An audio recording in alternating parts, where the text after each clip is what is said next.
ሐምሌ 8 ለሚካሄደው ሀገራዊ ምክክር ጉባኤ ከተለያዩ ሀገሪቱ ክልሎች ተወካዮች መግባት ጀምረዋል። ወደ መዲናው እየገቡ የሚገኙ ተወካዮችም ከፋና ቴሌቪዥን ጋር በነበራቸው ቆይታ በታሪክ ለመጀመሪያ ጊዜ በሚካሄደው የምክክር ጉባኤ ላይ ተወካይ ሆነው መገኘታቸው ከፍተኛ ሀገራዊ ስሜት እንደፈጠረላቸው ነግረውናል። በእንግዶቹ የአቀባበል ስነ ስርዓት ላይ የምትገኘው ባልደረባችን አመለወርቅ መኳንንት ናት። ተጨማሪ መረጃ ልታደርሰን በቀጥታ መስመራችን ላይ ትገኛለች። ኢትዮጵያ እንግዲህ በታሪኳ ለመጀመሪያ ጊዜ ኢትዮጵያውያን በጋራ ቁጭ ብሎ ለመምከር ወደ መዲናቸው አዲስ አበባ እየገቡ ነው። እንደው ከእንግዶቹ ስሜት እንጀምር እስቲ ካነጋገርሻቸው አመለ። አመሰግናለሁ ኃይሌ። በድጋሚ ቀደም ሲል ስታነሳው እንደነበረው እንግዲህ ሐምሌ 8 ለሚካሄደው ሀገራዊ ጉባኤ እንግዲህ በርከት ያሉ ተወካዮች ናቸው ወደ መዲናችን እየገቡ የሚገኙት። ከ4000 በላይ ተወካዮች ናቸው የሚሳተፉት። እንደሚታወቀው እነዚህ የተወሰኑ ተወካዮችን እንግዲህ ለማነጋገር ሞክረን ነበር። እኛም እንግዲህ በዚሁ ሰዓት ወደ መዲናችን እየገቡ የሚገኙት እንግዶች ያካፈሉን ሀሳብ በተለይ ደግሞ ሀገራችን ኢትዮጵያ ካሁን ቀደም ተታወቅባቸው የነበረው የመጣችበት የጉዞ ሂደት ይታወቃልና አሁን ላይ ደግሞ እስከዛሬ ያልተስተዋለው በታሪክ በኢትዮጵያ ያልተደረገው ችግሮችን ቁጭ ብሎ በጠረጴዛ ዙሪያ በውይይት በምክክር የመፍታቱ ባህል ያልነበረን ህዝቦች ነበርን። ያንን ታሪክ አድርገን ልንቋጨው ዛሬ ላይ ችግሮቻችንን በጠረጴዛ ዙሪያ ለመፍታት ተወካዮች ሆነን እነሆ መዲናው ላይ ተገኝተናልና ደስታችን ሀገራዊ ስሜታችን ወደር የለውም ሲሉ ስሜታቸውን አጋርተውናል። በዋናነትም ያነሱት እንደ ሀገር የምንታወቅበት ግጭቶችን በጠበንጃ ለመፍታት በርስ በርስ ግጭት ስንሄድባቸው የነበሩት ርቀቶች እንደ ሀገር ዋጋ ያስከፈሉ በርካታ ዜጎችን ለከፍተኛ ጉዳት የዳረጉ እንደ ሀገር ብዙ ሀብትን ያወደሙ ናቸው። ይህ ደግሞ እንደ ሀገር የማይጠቅመን ከዚሁ ልንቋጨው የሚገባ በመሆኑ አሁን ላይ ኢትዮጵያውያን ከተለያዩ የሀገራችን ክፍሎች በዘመናት እየተንከባለሉ የመጡ ቁርሾቻችንን ያልተግባባንባቸውን ሂደቶች ዛሬ ላይ ቁጭ ብለን ልንፈታ ወደ መዲናችን ለሐምሌ 8 ለሚካሄደው ተገኝተናልና ይህ ደግሞ እንደ አንድ ኢትዮጵያዊ ደስታችን ወደር የለውም።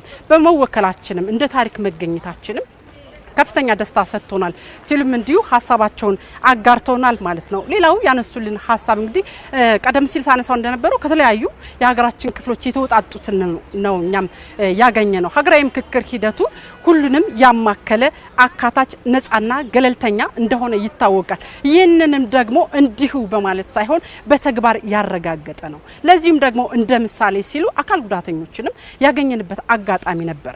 አካል ጉዳተኞች ካሁን ቀደም በተለያዩ የማህበረሰብ ክፍሎች መገለል መገፋት ይደርስባቸው ነበር። ሆኖም ግን ከቅርብ ጊዜያቶች ወዲህ ለአካል ጉዳተኞች ትኩረት እየተሰጠ በተለያዩ መድረኮች እንዲሳተፉ ሀገራዊ ጉዳዮችን ሀሳባቸውን እንዲያንሸራሽሩ እንደ ሁሉም ዜጋ እኩል ሀሳብ የተለያዩ እውቀቶች ለሀገር የሚበጁ ለህዝብ የሚጠቅሙ ሀሳብ ያላቸው መሆናቸውን የሀገራዊ የምክክር ሂደቱ እናንተን ጥሎ ማለፍ የማይቻል አሁን ላይ ያለው ሂደት ደግሞ ምክክሩ ሁሉንም ያሳተፈ ሁሉንም ያካተተ ነው ሲል ማንንም ትቶ የማያልፍ መሆኑን በተግባር አረጋግጠናል። ለዛም እኔ ምስክር ነኝ ስትል እንግዲህ ከደቡብ ኢትዮጵያ ክልል የመጣች እንዲሁ አንዲት ወጣትም ሀሳቡን አጋርታን ነበር።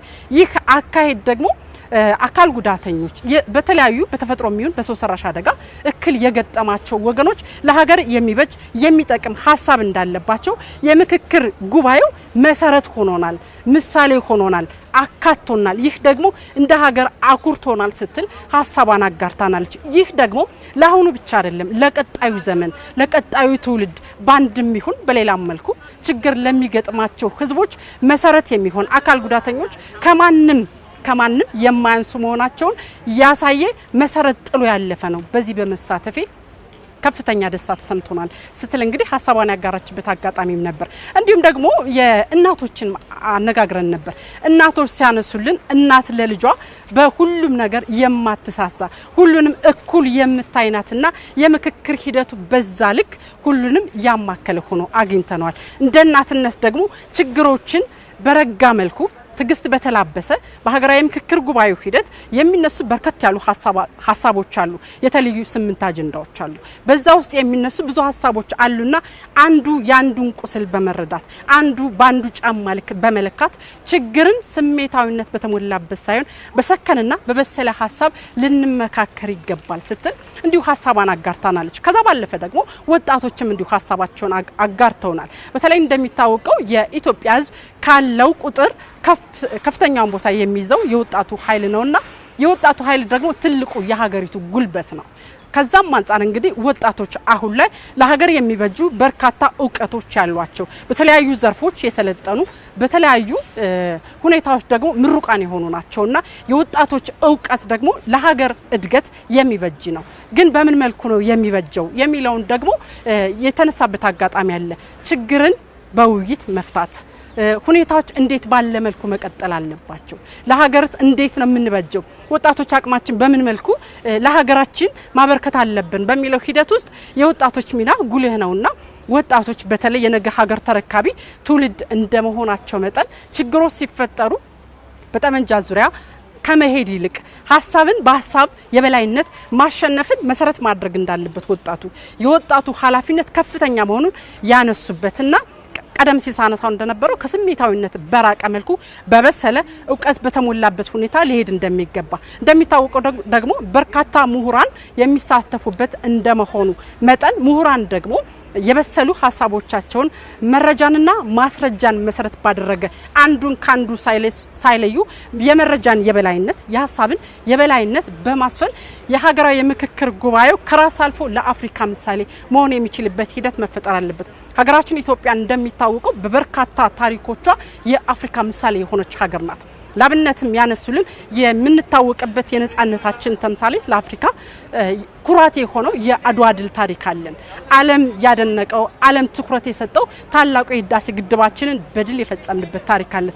ዛሬም ደግሞ ችግር በጠመንጃ ሳይሆን በውይይት እንደሚፈታ በየጊዜው የእርስ በርስ ግጭት ለማያጣት አፍሪካ ምሳሌ መሆን አለብን። ችግርን በውይይት መፍታት አለብን ሲሉም እንግዲህ ዳግም ታሪክን ዳግማዊ ምሳሌ ለአፍሪካ መስራት አለብን።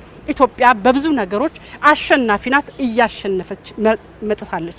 አሁንም ደግሞ በምክክር ሂደት ውስጥ ኢትዮጵያ ለአፍሪካ ምሳሌ መሆን የምትችል ዓለም አሁን ላይ ወደ ኢትዮጵያ አይኑን እያዞረ ባለበት ወቅት ላይ አፍሪካውያን ሁሌም ሞዴል የሚያደርጓት ሀገር ናትና ዛሬም ችግር በውይይት እንደሚፈታ ኢትዮጵያ ልታረጋግጥ ይገባል፣ ምሳሌ ልትሆን ይገባል። አፍሪካውያን ከኢትዮጵያ ተማሩ የሚለውን ብሂል ማረጋገጥ ዳግም ማሳየት የምንችለው በምክክር ጉባኤው ነውና ይህ የምክክር ጉባኤው እንዲሳካ የሁሉም አበርክቶ ከፍተኛ ነው። ከስሜት በራቀ ብስለት በተሞላበት በሀሳብ የበላይነት የሀገራዊ ምክክር ጉባኤው እንዲሳካ የሁላችንም ሚና ከፍተኛ ነው ሲሉ ሀሳባቸውን አጋርተውናል ማለት ነው። አለዩ ስላው ነው ያሉኝ መረጃዎች እነዚህን ይመስላሉ። አመሰግናለሁ። አመለወርቅ መኳንንት ላደረሽን ዘገባ አመሰግናለሁኝ።